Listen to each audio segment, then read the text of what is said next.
We're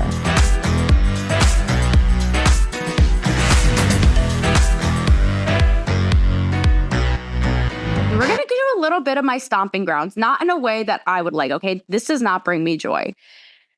I have to say, we're now going to talk about sports. We're going to talk about entertainment media, right?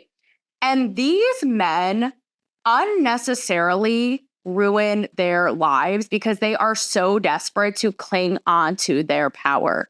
They need not ruin their lives, but they do. And they continue to. And their dignity while we're at that. So it brings me great sadness to move on to Joe Paterno and what happened with Jerry Sandusky. So if you don't know, now you know. I am a Penn State alum, proud Penn State alum. We are the smart ones.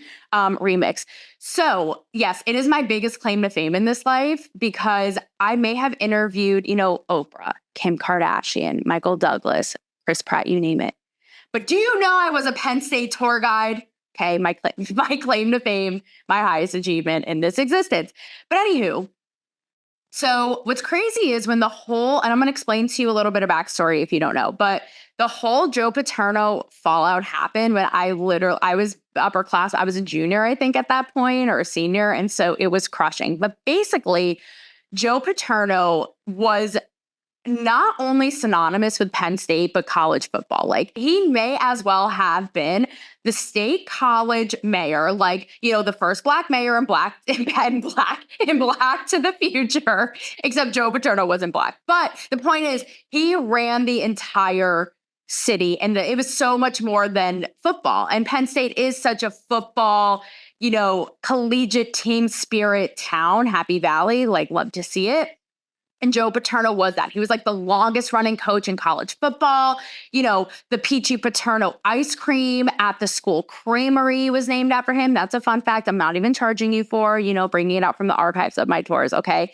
There were statues erected in his honor. I mean, Joe Paterno was Penn State. He and his little old wife literally lived, resided, and died there in a little college on the campus, basically, okay? But what happened was, sadly, it came to light that his assistant coach for years, you probably recognize his name, Jerry Sandusky, it came to light that he was essentially a serial child molester. And he was convicted on 52 counts, okay, of literally molesting minors and children, namely boys. And so he was at Penn State for over 20 years as Joe Pa's assistant coach, was then, I think, a defense coach, had won award for best assistant coach of the year, what have you, right? And some of the time overlapped in the counts against him, or the counts that were found, he was found guilty of, overlapped in when he was coaching from Penn State and thereafter, right? So basically, push came to shove of, obviously, he and Joe Paterno spent a lot of time together. Did Joe Paterno know? And it became just absolutely crushing and devastating because Joe Pa was just this sweet little old man, America, college football, Penn State sweetheart. And did he brush this under the rug?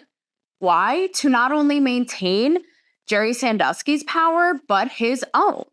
And maybe it was past the point where it was too far gone and he just had to keep it under wraps. And, it's really unfortunate. And eventually it came to the surface. I don't know if Joe Pa ever explicitly said that he knew, but I think he did ultimately reveal that he knew that, there was some, slim shady business, some of it perhaps involving minors. But what happened was there was such swift action taken.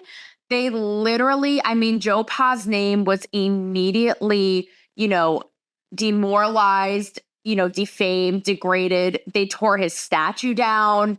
And what happened was he basically died of a broken heart, right? He died shortly thereafter. And so it just goes to show, and it's really unfortunate. But again, I know we joke a lot on this show, but when you look at this is when I joke about people sacrificing their dignity for power, this is the kind of thing that I'm talking about. And, unfortunately, that is not the goalpost of this. Like, this is not the finish line, okay? This is in many ways just the beginning.